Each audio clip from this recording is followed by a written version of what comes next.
You see the progressive running for Senate in Maine? Isn't this the guy who held up a Free Palestine sign in his, like, high school graduation photo? What I love most about Maine are the people. In 1993? I have never met people who are more hard scrabble, even in a place that requires you to work like 2 or 3 different jobs. We have watched this state become essentially unlivable for working class people, and it makes me deeply angry. My name is Graham Platner, and I'm running for U.S. Senate in Maine to defeat Susan Collins. A decade of military service going overseas, farming oysters to feed my community, diving to lend a hand to other fishermen, trying to start a family. But everywhere I've gone, it seems like the fabric of what holds us together is being ripped apart by billionaires and corrupt politicians, profiting off of destroying our environment, driving our families into poverty, and crushing the middle class. I did 4 infantry tours in the Marine Corps and the Army. I'm not afraid to name an enemy, and the enemy is the oligarchy. It's the billionaires who pay for it, and the politicians who sell us out. And yeah, that means politicians like Susan Collins. I'm not fooled by this fake charade of Collins' deliberations and moderation. The difference between Susan Collins and Ted Cruz is at least Ted Cruz is honest about selling us out and not giving a damn. People know that the system is screwing them. They know it in their bones. Nobody I know around here can afford a house. Healthcare is a disaster. Hospitals are closing. We have watched all of that get ripped away from us, and everyone's just trying to keep it all together. Why can't we have universal healthcare like every other first world country? Why can't we take care of our veterans when they come home? Why are we funding endless wars and bombing children? Why are CEOs more powerful than unions? We fought 3 different wars since the last time we raised the minimum wage. Video footage, I'm not pretending to have all the answers, but I know that I'm asking the right questions. When I tell people around here that I'm running for Senate, sometimes the initial reaction is, what the f***?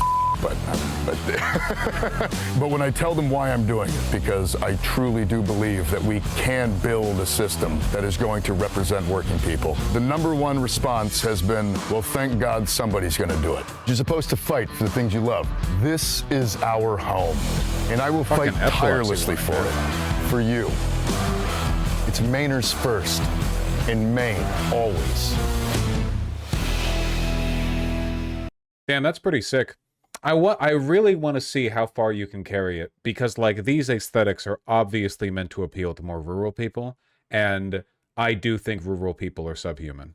So I am kind of curious to see how much the aesthetic, because my impression of, like, this demographic tendency is that they will pretend that they're motivated by these aesthetics, right? Rugged, hard work, masculinity, outdoorsmanship, you know, living off the land, American ruggedness, independent spirit, blah, blah, blah, right? But then in reality, they're just racist. And they will vote for, like, the most stiff-colored, coastal, wealthy business people as long as they're also racist, right? Like, Jesus, look at Trump. He is the most soft-handed American. Like, Trump is the most prissy theater kid, drama queen, born with a silver spoon in his mouth, coastal billionaire in the world.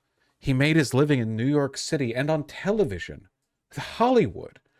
And these people love him because, again, at the end of the day, it is about the racism. So I don't know how well it's going to work. I want to see it work, though, you know? Pretty good views considering the fact that he's just pitching this. He's got a long time. He's got over a year, you know, to really put this forward. What margins did Collins win that last Senate election? Let me see. Wikipedia page, too goddamn long. These 2020 U.S. Senate election in Maine. Not by an undefeatable margin. She came out about 8 to 9 points ahead of the Democrat, who doesn't even have a picture uploaded, Jesus. But I also don't know how strong of a candidate Sarah Gideon was. I'm going to guess Sarah Gideon was probably not that strong of a candidate if she doesn't even have a photo on Wikipedia. Probably didn't have much of a presence. I mean, I guess we'll see. There's a Newsweek article on him, on Graham, the man who we just saw. Collins has a net approval rating of minus 43%. That's good. That's good. Well, that sets him up pretty well, doesn't it? If a weak candidate got that many votes, this man will win without a doubt. We'll see. We'll see. There are a lot, it takes a wide range of skills and a lot of money to win a... This is a Senate election, okay? It's not a local election. It's not even a House election. It's the Senate. one of the most powerful people in the country. A lot of money gets dumped into these races. So we'll see. We'll see. Then again, yeah, Collins is pretty weak. He still has to win in the primary. That's true. There's still plenty of room for him to get racked by a Democrat, you know? We'll see. I heard this guy is mega based, though, like across the board. I really, really hope that he feels comfortable going hard against other Democrats. I feel like he can get away with that, especially because he's fighting for a Senate seat that has been won by Republicans. You know, he's not exactly doing this in a safe blue district where he has to cultivate as broad a blue audience as possible. And Republicans are so stupid. I bet a lot of them will vote for him thinking he's the Republican candidate just by virtue of how gruff and masculine he looks, you know? What if Republicans run a non-incumbent? Well, then they, lose the incumbency bonus. They lose the name recognition, but it can happen, yeah. He already passed the will he say genocide test on the majority report this week. He was holding up a Free Palestine sign in the 90s, right? Or like early 2000s when he graduated high school. Like, I do not for a moment doubt that he's got his finger on the pulse of the situation. I'm sure. But then went on to do 4 tours in the Marines. I know it's difficult for you to fathom as an urbanite, but, people often join the military for a wide range of cultural and financial reasons that just don't have much to do with how woke you are. There are a lot of people in the military, not as many these days, but a lot of people nonetheless, who are not, in fact, gigachuds. Now, there are gigachuds. Oh, you have the picture? That's crazy. Good attention on this one, too. Most likely to start a revolution. There he is. Free. One of these is Palestine. And someone approved it going into the yearbook. Believe it or not, back in yesteryear, before current year, it was actually not illegal to criticize Israel. Obviously, that might seem kind of crazy nowadays. But you actually could be just casually opposed to the Israeli occupation of the West Bank, which was internationally recognized as illegal, and they wouldn't deport you for it. A lot of Maine is working class. A populist Dem like him could win. Gideon ran a centrist, uninspiring campaign back in 2020. We'll see, man. We'll see. Let me see if there's let me see if I can get a cut of an interview with this guy. Give me a little sauce. Give me a little sauce. Give me a little pepper.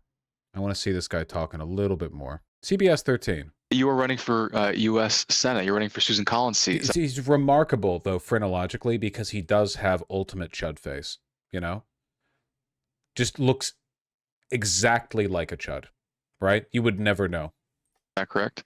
I am running for United States Senate. I'm born and raised here in Sullivan.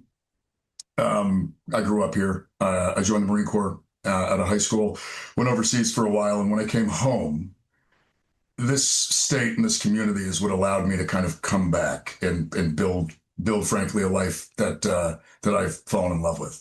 And even though I've been able to build a really nice life, I've been able to do that with a lot of support from my community and support from the VA. I'm a disabled veteran. Recently, I've really watched my community begin to essentially fall apart. We need more chud-coded socialists. Listen, I don't mind chud-coded socialists or even rural socialists. What I mind is urbanites LARPing as natural allies to the ruralites. That's what I mind. I mind it when a person goes to Columbia U and every day spends $68 on takeout, and they act like the hills of West Virginia, the Appalachian Mountains, are just crawling with people looking for an opportunity to break free. And yeah, hillbilly elegy type. My understanding of rural America is sort of patronizingly noble, savage, borderline Orientalist. That's the stuff that I don't like. Can we shit on suburbanites? I mean, honestly, suburbanites aren't even voting as far right as they used to, right? Like right now, the big map for whether or not you vote for Trump is what is your IQ and what is your level of education. Low IQ, low education, you voted for Trump. That's how the math pans out, And people in suburban environments, whatever their faults, and there are many, don't tend to have that issue. They don't tend to be low IQ or low income. They tend to be at the very least medium income, and IQ varies, obviously. I'm being a little bit facetiously over simplistic when I say IQ, but altogether their educational level is on average fine. It's the rural areas that are really suffering in that respect. It used to be more like back in the Bush days, or God, with Mitt Romney or whatever, there were a lot of educated Republicans. It just doesn't pan out that way anymore. Rural healthcare in Eastern Maine is collapsing. We have a housing crisis and an affordability crisis that is, it's driving people out of the state. I have a lot of friends my age who are leaving Maine because there's nowhere to live. They can't afford a house if they can even find one. And it's hard for me to like live a life that I've worked very hard to build, that I find very fulfilling. It's hard for me to find satisfaction in that while my community and my neighbors and frankly the state that I love seems like it is in the most dire straits it's been in a long time. And so this is an opportunity for me to get involved and to give back. I agree with Vaush and rural people being subhuman, but I actually grew up and lived among rural folk, and hearing it from a West Coast elitist like Vaush makes me bristle. No, I get it. You don't want to hear those boondock truths from a white boy. I get you. No, I understand. Listen, I can only speak from the experience that I've had, okay? I can't go back in time and make it so that my correct opinions are more like sensitive and culturally respectful by virtue of having, you know, suffered growing up in a rural environment. But I understand, okay? I forgive you for feeling that way. Back to the place that has given me so much. We need people to fight for working Mainers, and it hasn't felt like we have had that in a very long time. In the 30 years that Susan Collins has been in the Senate, things have gotten materially worse for working class Mainers. People now are really, they're no longer buying the charade that she's a moderate or that she's fighting for working Mainers, because they see over and over and over again her using her position to try to look like she's helping folks while continuing on supporting a much larger project that has resulted in the immiseration of the working class in the state. I know this. I have friends who are Republicans. I have friends who are Democrats. Everybody in my small town who I talk to, they see her as just another self-interested politician who serves the whims of the establishment. But, like, again, at the end of the day, the big hill that you have to overcome with these people is that a lot of them are just racist and stupid. Like, it's just the wall you have to overcome. You know what I mean? I don't know why it's taboo to say this these days. It used to be, like, really easy to point that out. Like, back in the 1950s, 60s, 70s, there were huge population blocks where you could say, like, listen, you can appeal to these people all you want, but, like, fundamentally, they are racist, or like they're homophobic or whatever. We used to, I mean, to a large extent still, a lot of the like sort of half-handed policy moderation Democrats engage in is an acknowledgement of the fact that for large segments of the population, being correct on cultural issues does lose you votes. That's why Democrats are quiet on trans issues.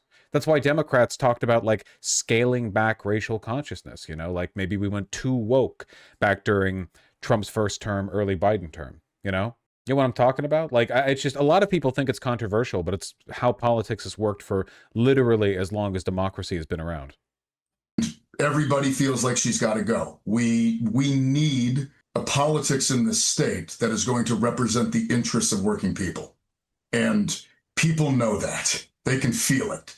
And I think in many ways, people are just waiting to be shown that there is a path forward where we can retake power for working people in this country and get the programs and the support that we need, instead of just shoveling all of our money up into the stratosphere for a few ultra wealthy billionaires to hoard. And I think that feeling is across the political divide in Maine. And it's a feeling that I personally have because I'm an oyster farmer. I'm the harbor master in my small town. I live a very simple life in a very small, simple community of people who are just trying to make it. This guy's not mean enough. Well, he's talking to CBS 13 News. Not going to be that mean here.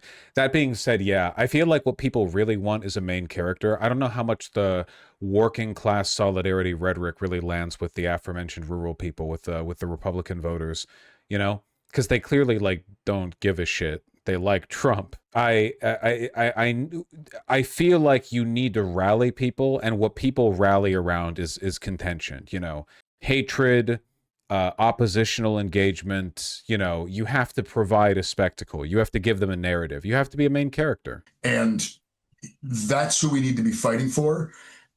The fact that we live in a system that is treating working people the way that it is shows that those who have been in charge had no interest in fighting for them. Because if they had, we wouldn't be here. And I think that that is a message that's going to resonate across the electorate in Maine. And how do you think that your experience as a veteran helps you in a position where you'd be serving Mainers in Washington? Look, I mean, I got to build the life I live because of the support I get from the VA. The VA pays for my health care. It gives me really good, high-quality health care that allowed me to take some risks, like starting a small business. I didn't have to worry about getting a job that was going to give me health care. I didn't have to worry about getting a job I hated just to put a roof over my head. The support I got from the VA helped me with my health care, helped me with staying in a house. I don't think that the bar to that kind of support should be having to go fight in stupid foreign wars and watching your friends die. I think that that kind of support in a system that is creating more wealth than any of us could have ever imagined, we have the resources to provide that to every single American. And we should. We need to. Why do you think people at home should trust you as a senator? One, because I'm a working class guy. I've never aspired to higher office. Running for U.S. Senate is not a thing that I built my life around doing. I thought that being harbor master of Sullivan, Maine was going to be the extent of my political career. But I'm watching a system just screw working people daily over and over and over again. And I watch it because I am a working person. I work on the ocean with my hands. You know what's probably another big bottleneck? And this comes back to like education and IQ and blah, blah, blah. It's that I think a lot of people literally cannot understand systemic analysis. When you talk about systems screwing people over, you lose them because they have no idea what the fuck you're talking about. You have to talk about like people screwing them over. Like, no. The reason your life is going wrong is because of a person or a group of people. The idea of like broader incentive structures, I don't think it occurs to a lot of these people, or they get hostile. They think it's some kind of Jewish trick if you bring it up. They think it's like a liberal elite. Oh, you're trying to use fancy pants education to, oh, wow, you're telling me the black crime rate is because of socioeconomics? That's convenient. I don't know. I don't know how it pulls, man. I'm so black-pilled right now in like democracy.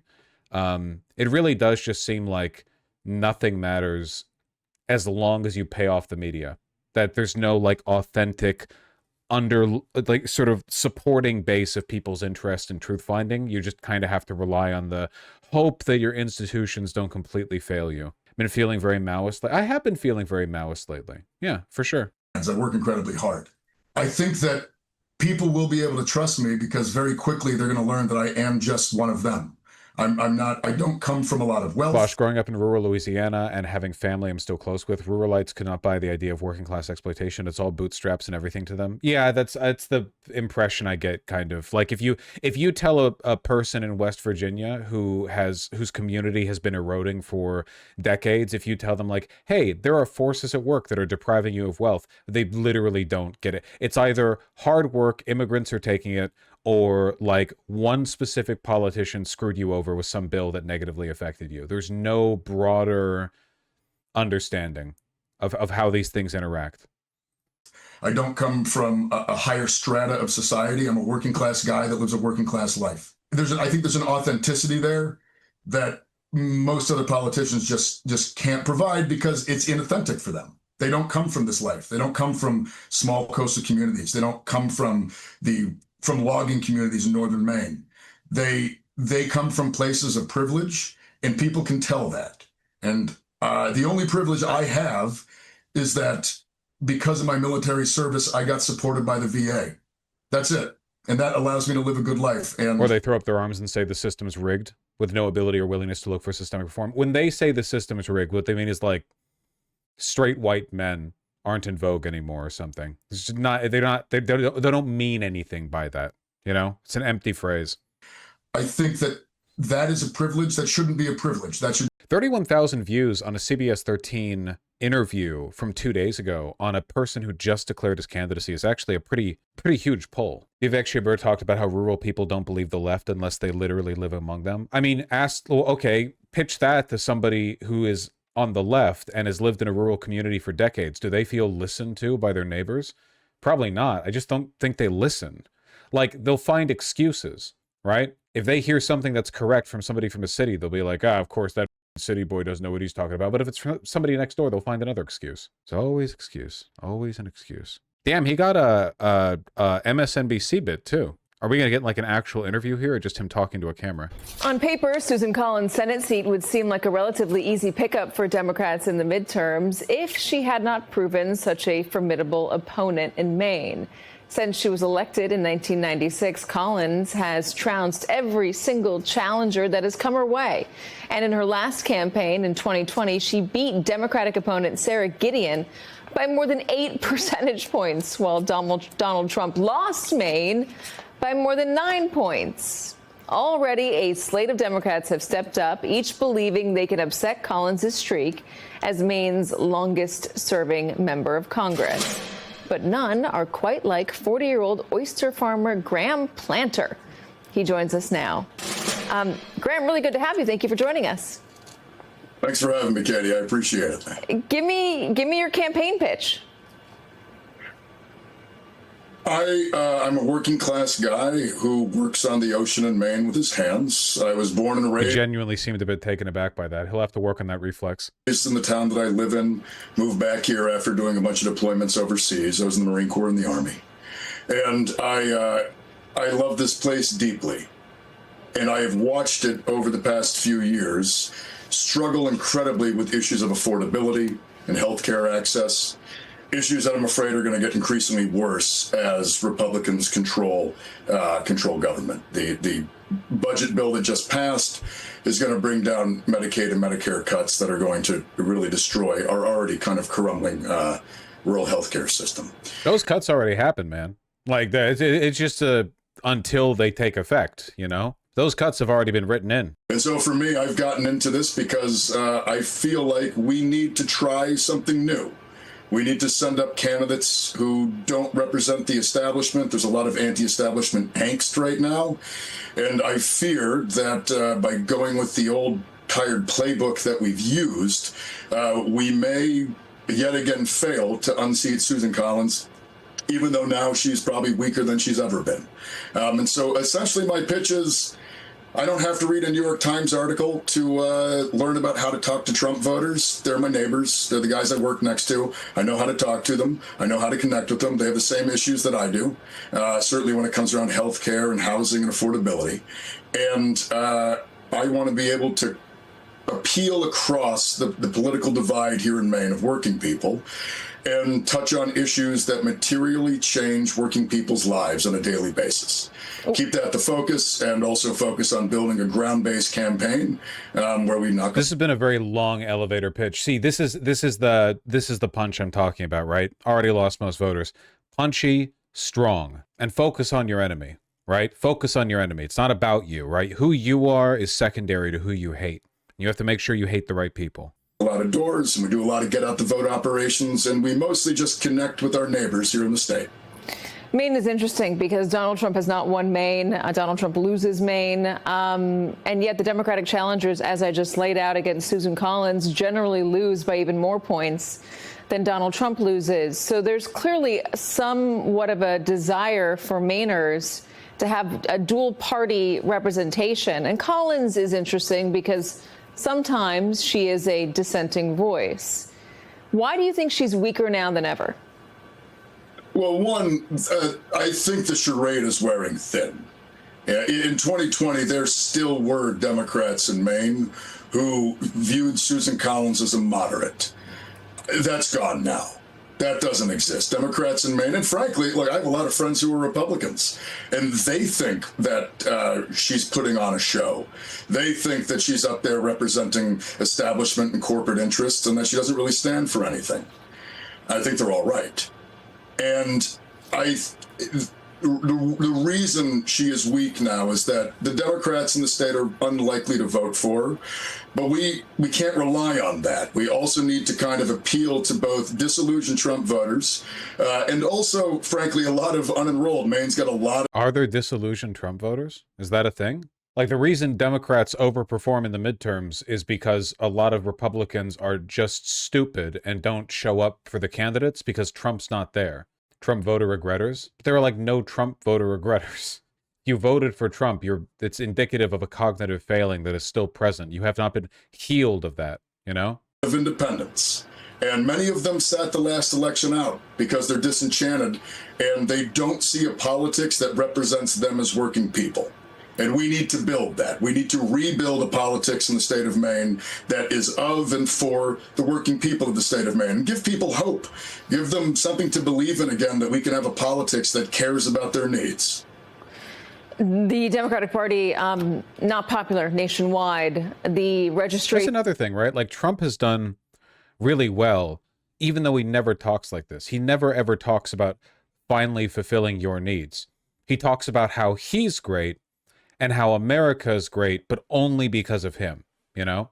I don't know. I wonder if there's even room for this in the modern political conversation, right? In the way people talk nowadays. Like, maybe offering to do good things for people just isn't even the way forward. That's the difference between right-wing and left-wing populism. Maybe, but I don't know if that's even what people want from the left right now anyway.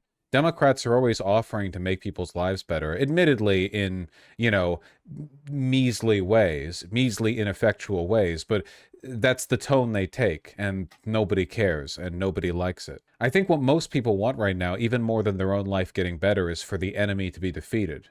For the right, that's, you know, the left, Jewish, cabal, whatever the f they believe in. And for us, it's them. For new voters toward the Democratic Party is dropping precipitously. Why are you running as a Democrat and not an independent? I'm running as a Democrat because I am a Democrat.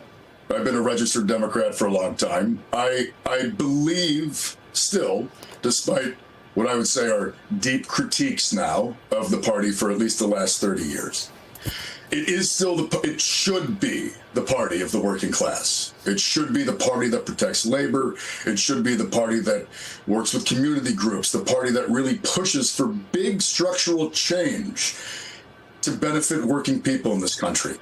And I would like us to get back to that. And for me, it's personal. I've watched, frankly, politics stop representing me as a working class person. And I have this opportunity to get into this race. And like this working class person thing. Okay, I understand that I'm coming across negative. I like this guy, okay? I'm just sort of pitching these ideas. I'm talking, okay? It's not illegal to talk. I wonder if the working class thing needs to be dropped altogether and you just need to talk about Americans, right? Like, the oligarchy is un-American. You stand up for Americans. And then when you say Americans, you just do left-wing policies, you know? Is there any polling out there that asks this? Any polling that just directly inquires to Republicans, like, how do you feel about the term working class? How does that make you feel? Do you feel like you're a part of the working class? Probably a lot of them don't. They think they're the middle class or whatever. No, nationalism is bad. He's a politician running in America. I think it's okay to say, like, Americans. That's the group he's being elected to represent. Can you clarify what you mean when you say Dems need a main character to win? I think that especially in the modern age of everyone having ADHD because of them dang iPhones, of everyone being hooked like 24/7 to the news cycle, not ever escaping it. You wake up, you fall asleep all the time. You're following this narrative. Tons and tons of news. Nothing ever happens, etc. What people want is like a heroic figure, you know, a character to show up and break through all of that and then lead everyone behind them. Like they want a leader, you know?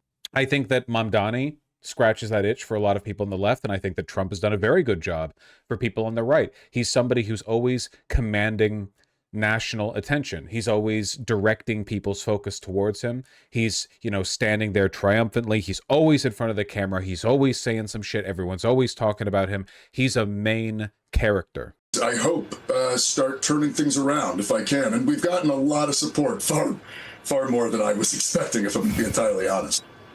Well, I hear the oysters are good, so you have that going for you. Graham Platner. With the oysters. Thank you for joining us. I appreciate your time. Thank you for coming on. We hope to have you back again. We did extend an invitation to Susan Collins to join the show as well. That's great. No, I like him. I like him. I wish nothing but the best for him. Roughly 6 in 10 Republicans, 62% say they're working class. Interesting.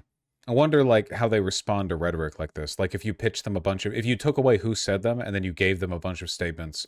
Honestly, I don't know why I'm even doing this. Republicans like a thing if it comes from their side, and dislike a thing if it comes from the other side. There is data on that. We know that for a fact.